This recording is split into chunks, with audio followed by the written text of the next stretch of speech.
So I'm here to shatter a few myths that the world has told you. One, you are smart enough to manage your own money. And two, you can create generational wealth and achieve eternal returns with your investments. It is not reserved for a select few. You see, investment is ownership, and with ownership comes stewardship. Yet we've relinquished this responsibility to financial advisors who often invest in companies and funds that contradict our values, all in the pursuit of profit. Now, before I get any hate mail, all financial advisors are not bad, and not all of your investments are evil. However, did you know that these companies now fund travel for their employees to cross state lines to get abortions after Roe v. Wade got overturned?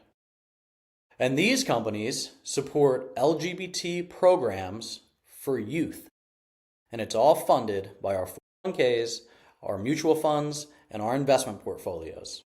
I know, it's getting heavy. But here's where the narrative changes. Consider this. In the United States, 100 million individuals reside in multifamily housing. An estimated 95% of them are unchurched. Now imagine if we could harness the power of our investments to not only build wealth, but to create positive change in these communities and spread the gospel. The Lord convicted me of these exact things. So I asked, what would you have me do, Lord?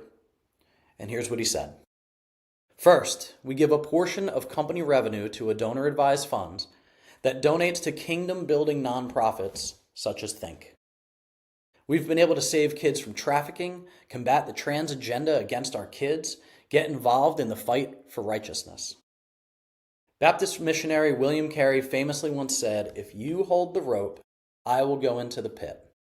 We were called to be rope holders. But what's next, Lord?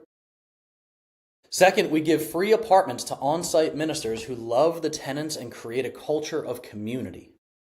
They run bi-weekly events like Movies Under the Stars, barbecues, and even drop off diapers and wipes for single moms with new babies.